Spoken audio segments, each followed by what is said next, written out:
and so I wanted to spend some time talking a little bit about the possibilities for everyone in the room in this age. Clearly, the scaling laws behind some of these next generation models continue to really surprise us and work in exponential ways.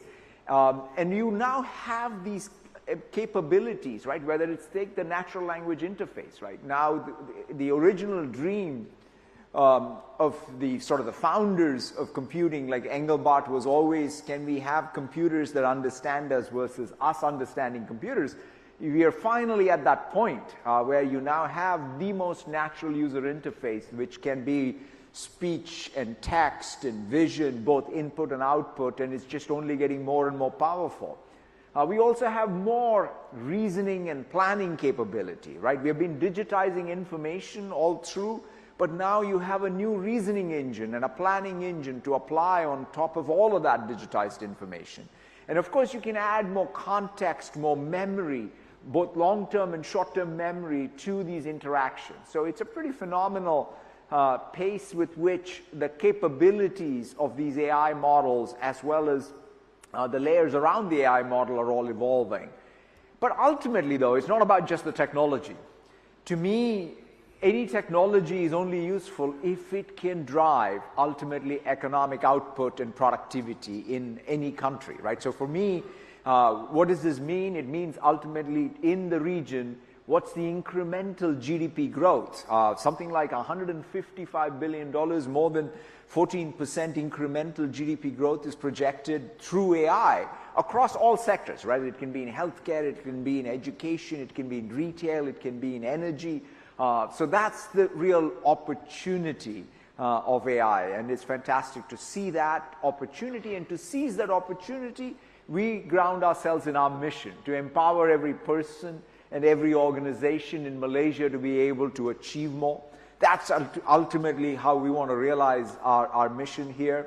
And to that end, we are building out a complete cloud infrastructure and a cloud stack, starting with infrastructure to data, to the tools, to the application layers, so that you can now have the power of all of this technology so that you can build more technology. Because we as a platform company are very, very focused on building world-class platforms to empower every developer, every company here to be able to build more.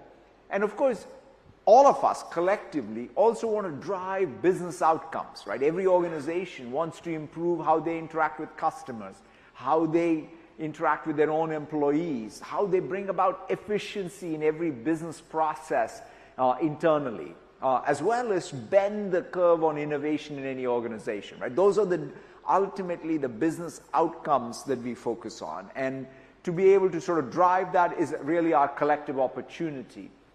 Now, to go about it, I would say there are three things that any organization, whether it's in public sector or in private sector, whether you're a small startup or a large company, that I think one should take advantage of. The first imperative for me is adopt the best, latest tools inside the enterprise, inside the organization. In other words, don't reinvent the wheel. And that was the inspiration behind Copilot. We wanted to build out Copilot so that you have the ability to tap into the world's knowledge as well as knowledge inside your organizations, and then to be able to really act on that knowledge. That was the vision behind Copilot. We best captured it, I would say, in an ad that we played at the Super Bowl a few months ago. So I just wanted to roll that video to give you a flavor for it.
I truly love the spirit it captures, right? It's not about the technology, it's about watching me do things, right? It's the ability to create, whether it's a document, an image, or code.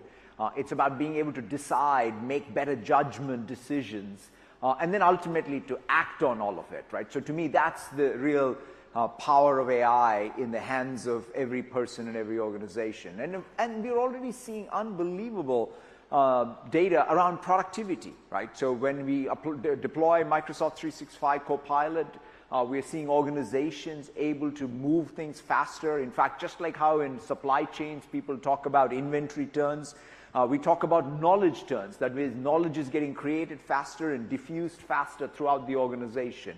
Supply chains are more efficient. Financial operations are more efficient. Your customer operations are more efficient. So we are really seeing, of course, in software development, we're seeing that with GitHub Copilot, which is tremendous to see. Even with things like Copilot Studio, it's even for the low-code, no-code folks that really are driving productivity. So the Copilot age is clearly here, I would say, really getting these deployed. In fact, right here in Malaysia, we have many examples of customers, like Petronas is deploying it across the board, PNB, AmBank, as well as the public sector is deploying it inside. Prima has deployed it to just make themselves more efficient and the workflows more efficient inside the organization. So it's good to see how quickly this technology is not just being developed, but it's being diffused and used throughout the organization. Now, talking about software developers, GitHub, of course, is the place where developers call home. And it's great to see that we have more than 600,000 developers right here in Malaysia. It's growing 28% year over year, so there's tremendous amount of growth in the GitHub community. And one of the fascinating things has been Copilot for GitHub, right? We conceived, in fact, that's probably the first hit product of this generative AI age. And when we conceived it a few years ago, when we said there can be an AI pair programmer for every software developer, a little bit we know that it would become the thing that every software developer now loves to use to be able to sort of really bring back the joy in programming, bring back the flow in programming, because in some sense we had taken some of that out because of so much of the stuff that was happening out of band from, say, even being immersed in your IDE and staying in the flow. And the AI pair programmers brought that back. And now, just a couple of days ago, we launched the next phase of it, which I think is going to be really revolutionary, which is GitHub Copilot Workspaces is in technical preview, which completely now takes what is just a Copilot, which is an AI pair programmer, to the next level where you now start with an issue that comes in, a plan gets generated, that plan that you can then as a developer edit, and then that plan gets executed across the entire repo. That means you can edit multiple files, accept the changes, and then you put a pull request. So think about what an entire workflow of a software engineering team looks like with GitHub Copilot Workspaces. So to show you that, I wanted to invite up on stage my colleague Karan to show you GitHub Copilot Workspaces and GitHub Copilot itself. Karan, welcome. Thanks. Let me shake your hand. Thank you. All right. Today I'll show you what GitHub Copilot can do for you and how it can help you be more productive. And I'll also give you a preview of GitHub Copilot Workspace that we announced this week. All right. So now I want to add some sign-up functionality to this website I'm building in TypeScript with GitHub Copilot. So first, let's add a sign-up button. So I'll write a comment for it, and GitHub Copilot writes the code for me, working with me along the way. Nice. I'll accept that. Now, next I want to make sure my users are entering valid email addresses, and I need some help with that. I have a regular expression here, but it's hard to read. With GitHub Copilot, it truly feels like I'm working with a pair programmer. In this case, I can ask it to help explain code that I'm unfamiliar with, even if it's a regular expression. I can even do this in Malay by asking it, what does this regex do? Fantastic. You can see that GitHub Copilot is picking up its cues on what language to answer in based on how I ask the question. Now, GitHub Copilot chat can also be invoked inline, so it can work with the code in place. To get to it, just hit Control or Command I. Now, I'm going to ask Copilot to help me write the entire sign-up page asking for email, password, and password confirmation. And again, I'm going to do this in Malay. Amazing. You can see that Copilot didn't just understand what I wanted, but it's actually written the entire code for me. There it is. That looks good, so I'll accept that change.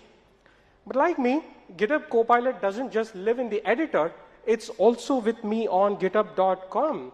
So GitHub Copilot can now provide a description of changes in a pull request. It doesn't just list the changes, it also gives you useful, meaningful description of what the change does. And it even gives you deep links to specific lines of code that I've changed. And there it is. That's it. I've shown you how your multilingual pair programmer can help you be more productive. But there's more. Today, I'm excited to show you the technical preview of GitHub Copilot Workspace, a Copilot native development environment that helps you jumpstart every task while working in natural language. Let's see it live in our demo. Now, so far we've written a sign-up page, but we also need a login page, right? So we can start off right from an issue where our requirements are described and begin development with Copilot Workspace. Copilot Workspace derives context from your issue and your code base to create a detailed specification with proposed changes. It generates a plan on how the specification can be implemented by referencing relevant files in the code base. Copilot also helps you implement this plan by making changes to relevant files in your code base. Now, you can also make edits to the specification, the plan, or the implementation to suit your needs. So I'm going to make one small edit right here within my browser to suit my application. I'm going to just add this. Now, Copilot Workspace also comes with a complete development environment running in Azure, complete even with a terminal right here in your browser. You can also see a live preview of your app running in this development environment, so you can quickly iterate and see what code you're building, edit, and make it suit your needs. So here is the live preview that is running right here. And let's take a look at the page that Copilot has written for me, which is the login page. And there it is. In very, very less time, we were able to go from idea to code to software, all while working in natural language with the help of GitHub Copilot Workspace. Thank you. Back to you, Satya.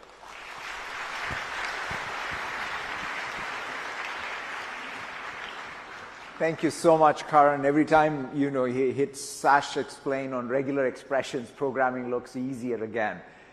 It's just wonderful to see. And I think that this GitHub Copilot Workspaces, as I said, is probably going to be one of the most transformative things, because in one of the benefits of a software development environment is you even have these reasoning traces, because you have a compiler, you have an interpreter, and the ability to then be able to use AI to guide even the entire process with the human in the loop, I think is a very powerful prototype of what I think you can expect in many, many other domains. So we are very excited about this.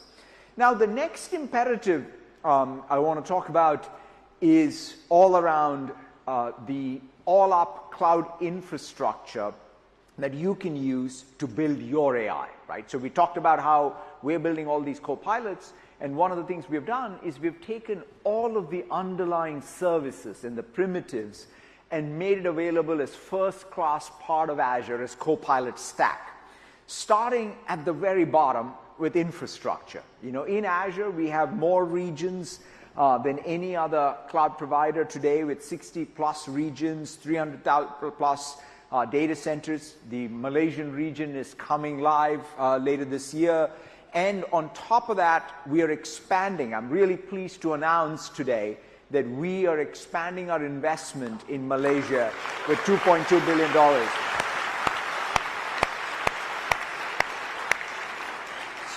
So we really want to make sure that we have world-class infrastructure right here in the country, so that every organization, every software developer, every startup can use it to really not only build for this country, but for the world and the region. And so we are very excited about that. So that means world-class AI infrastructure, right? Whether it's powered by accelerators from NVIDIA, AMD, or our Microsoft's own accelerators, Maya. They're all going to be available in our cloud infrastructure for both training as well as for inference. So we will always have some of the best performing infrastructure. We will also have the widest selection of models, right? We will have the frontier models like Azure OpenAI. We will also have all the open source models. We will have great support. In fact, one of the other things that I'm very excited about is not just the LLMs, but the SLMs, the small language models.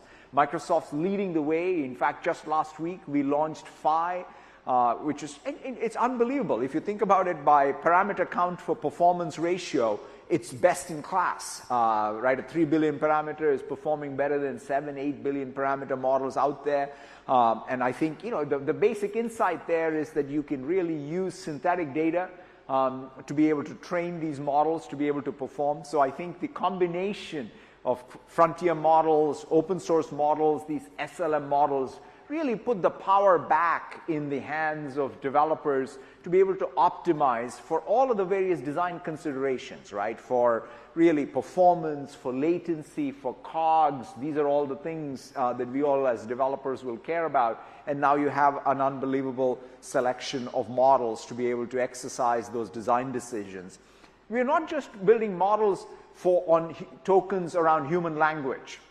We're also building models with the language of science, right? So one of the most exciting things that I think will, in the years to come, we'll find is that we will have real breakthroughs in the scientific process itself that will really accelerate our ability to create new materials, new compounds and molecules, right? So one of the things that we recently did was use a material science model to generate a new compound, which we then fabricated, where we were able to reduce the lithium content by 70% for a new battery, right? So think about the energy transition priority that we all have, and to be able to use AI to really help us accelerate the energy transition. I always say, can we compress 250 years of progress in chemistry into the next 25 years? And it seems that is possible. On the other extreme, even in biology, we are working, for example, with Giddy, which is really helping, with TB drug discovery. Unfortunately, TB still exists. It's still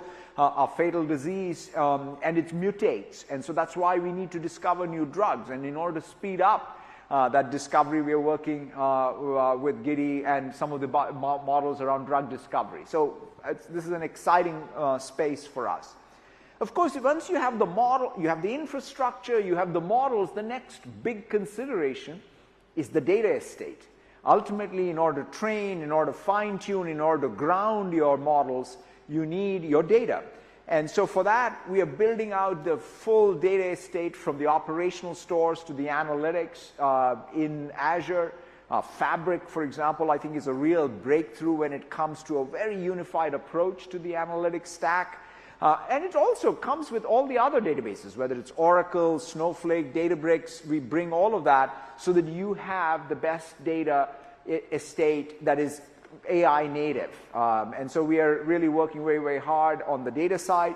And of course, we wrap it all into a fantastic integrated developer chain, right? So to me, it always gives me great pride. Microsoft was founded in 1975 as a developer company. We built the basic interpreter for the Altair. That was our first product. And here we are, nearly 50 years after, still celebrating developer tools like GitHub Copilot and GitHub Copilot workspaces. So to us, really focusing on the tool chain for software developers, the professional software developers, as well as the low-code, no-code tools, and bringing all of that together into one robust tool chain for any organization is a huge priority. And one of the other things, of course, is we're very invested in developer skilling. We have the AI Odyssey program. It's great to see even lots of developers going through the program, even in Malaysia. I think we have 2,000 plus who have gone through the Odyssey program. I think some of them are here in the audience, so let's give them a round of applause.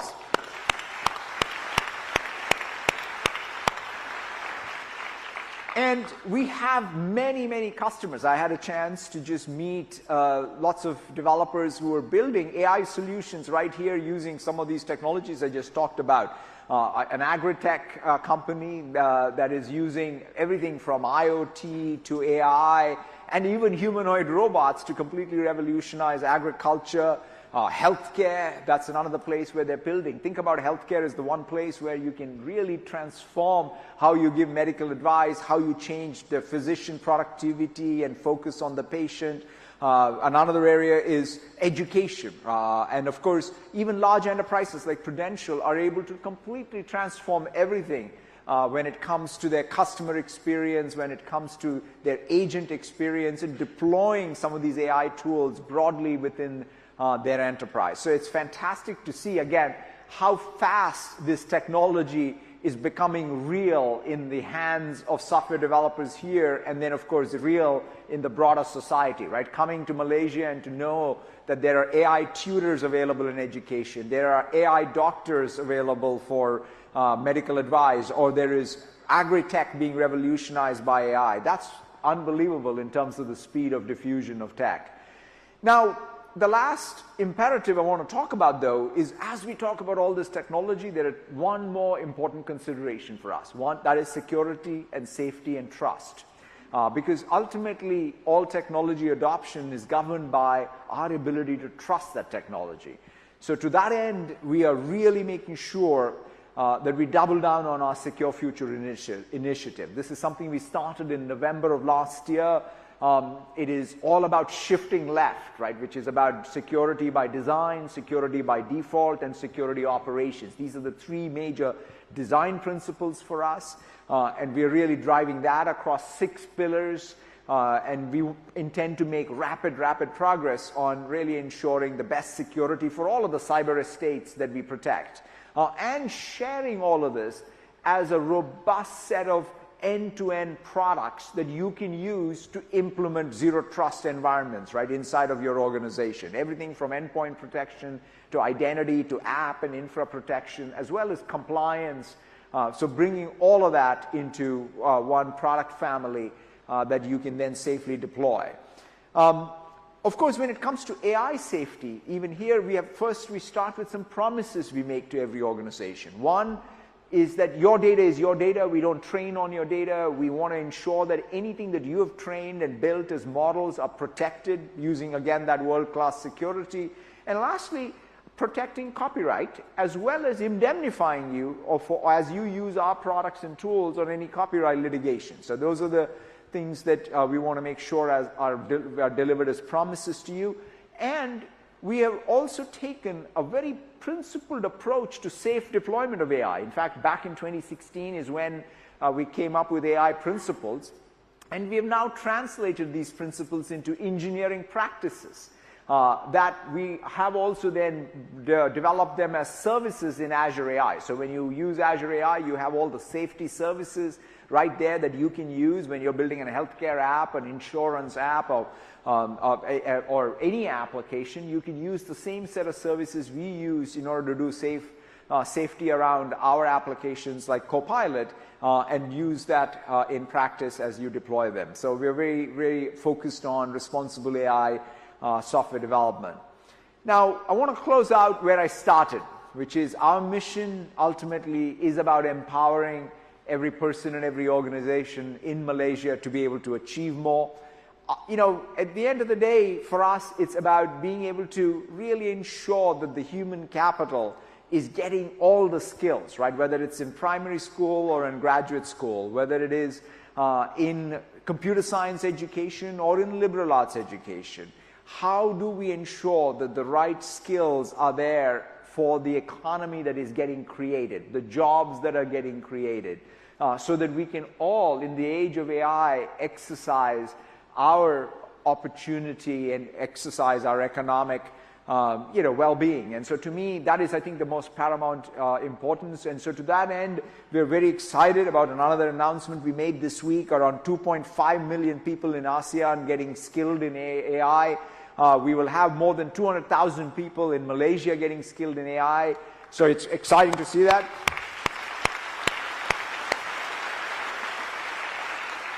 And I wanted to leave you with one story of, I had a chance to meet with two women who are taking advantage of this program, and in fact one of them was a kindergarten teacher who now has gotten the certification around AI and now is becoming a trainer on AI in her community, and especially with women in her community and bringing them into this new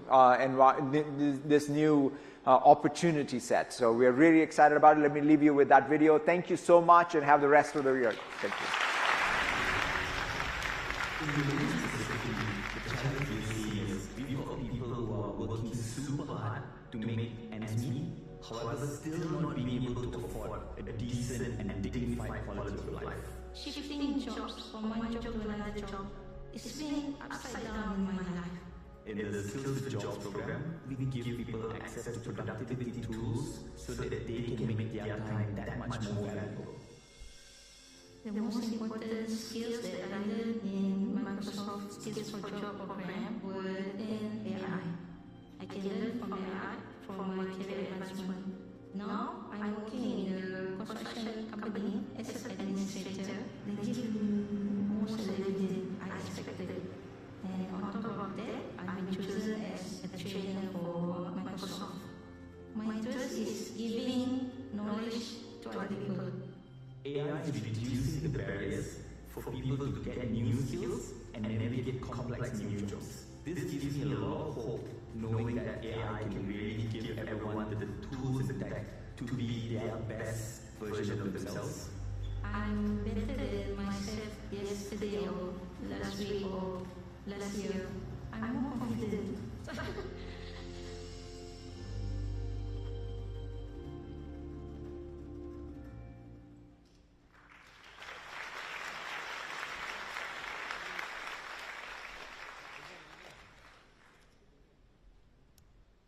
Wow, wasn't that super amazing? Once again, ladies and gentlemen, a round of applause for Satya Nadella, CEO and Chairman of Microsoft, as well as Karan, who showed us this amazing demo.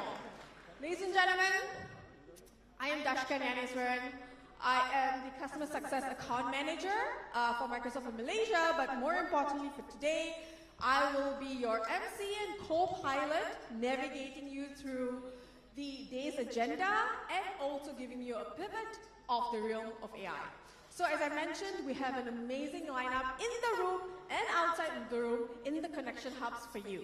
So next up, what we have for you is an amazing session by one of our Microsoft technology experts, as well as a customer. So without further ado, let me welcome on stage Rita Abdulilatifi, our Senior Cloud Solution Architect from Microsoft, as well as our customer from Petronas, and Tik Shaharuddin Hamid Mustafa, Senior General Manager, Technology Digital Solutions, Petronas, up on stage for the next session. Thank you.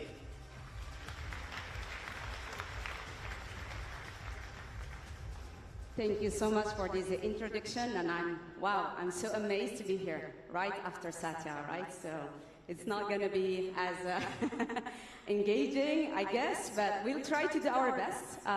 So in this session, what I want actually to do with you is to give you some updates in terms of what is happening in the generative AI space with Microsoft.